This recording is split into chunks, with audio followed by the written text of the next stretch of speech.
Amigos e amigas, hoje nós vamos falar sobre a carta de Judas. É bem provável que você nunca leu esta carta ainda. Mas como eu sempre digo, ninguém pode se formar em teologia sem ler toda a Bíblia. Então, hoje vamos comentar Judas. Judas é uma carta que tem apenas um capítulo. Por isto mesmo, quando você cita Judas, você não precisa escrever assim Judas 1,5. Basta simplesmente colocar Judas 5, na hipótese, né? Ou Judas 12, porque só tem um capítulo mesmo. Isso também acontece com a segunda e terceira carta de São João, são um capítulo só, então não se coloca 1,5, 1,8, simplesmente 1,8. Muito bem. Da onde vem a carta de Judas e o que ela trata? Pensam que ela é do fim do primeiro século, não se sabe exatamente quando. E certamente não é o apóstolo Judas, que vocês sabem, tem dois apóstolos Judas, um é Judas Iscariotes, que é o traidor, e tem um outro que às vezes é chamado de Judas, em outros lugares é chamado Tadeu. Por isto, costuma-se dizer Judas Tadeu, seja como for. Muito pouco provável que foi ele que tenha escrito, certamente já nem vivia mais, além do mais não teria condições de escrever uma carta desse porte. Segundo lugar, vocês já sabem, com outras cartas também, como Tiago, mesmo como os evangelistas, Mateus e João, ou então ainda as cartas de Pedro, nós já falamos, atribuídas a ele, mas não são deles. Bom, qual é o grande problema da carta de Judas? Fim do primeiro século, quando a igreja, o cristianismo, vamos dizer assim, que nasceu no ventre do judaísmo, e lá se formou, porque Jesus era judeu, os apóstolos eram judeus, quando, passados 50 anos, quem sabe, um pouco mais, um pouco menos, a igreja ou o cristianismo passa da cosmovisão judaica para o mundo grego, para a cosmovisão grega. Nesse período começam as heresias.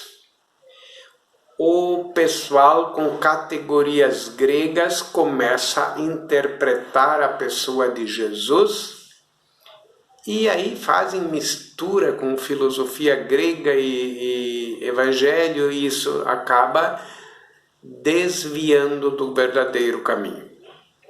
Então eu convido a vocês para darem uma olhada. Num primeiro momento nós vamos só olhar as partes onde ele fala de pessoas que estão desviando. Convido você a ter a sua Bíblia aberta na carta de Judas. Então, diz no versículo 3, 4 e 5. Meus amigos, enquanto eu alimentava um vivo desejo de vos escrever a respeito da salvação que concerne a todos nós, vi-me forçado a fazê-lo a fim de vos animar a lutar pela fé que foi transmitida aos santos. Definitivamente.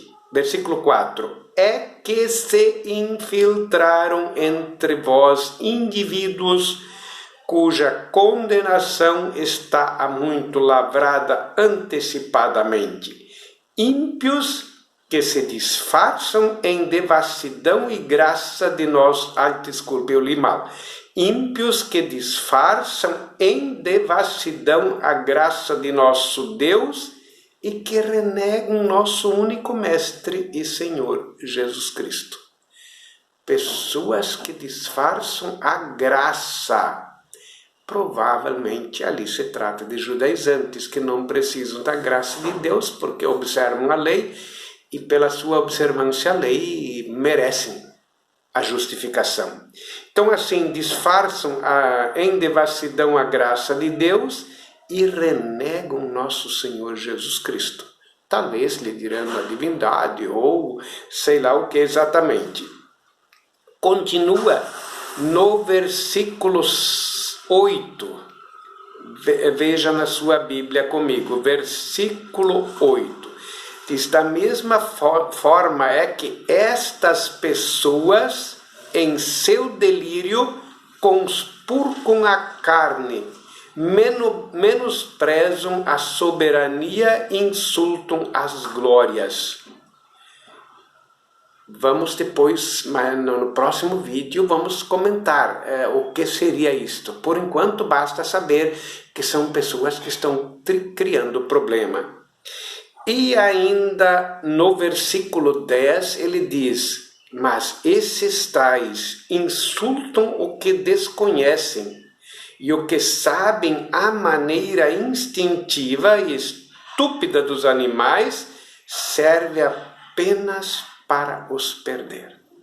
Aqui, ao que tudo indica, são os pré-gnósticos. A gnose é uma heresia que se desenvolveu no 2º século, chegar até Deus só pelo conhecimento, prescindindo também da graça, né? Eles conhecem de forma estúpida, instintiva dos animais, prescindem da revelação de Deus e da graça. Ainda no versículo 12 ele diz, são estes mesmos que maculam as vossas refeições fraternas, ao se banquetearem e se empanturrarem sem pudor. São pessoas que ainda fazem parte da comunidade, mas estão sujando, conspurcar quer dizer sujar, estão sujando as vossas refeições fraternas, provavelmente as Eucaristias. Então, ele vai apelar depois como resolver esse problema. Convido-vos a ler os versículos 17, 18 e 19.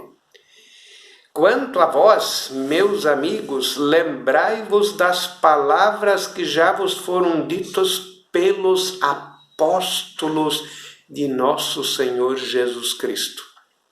Apela para a autoridade dos apóstolos, coisa que o escrito joanino não puderam fazer, porque na literatura joanina os apóstolos não tinham esse peso.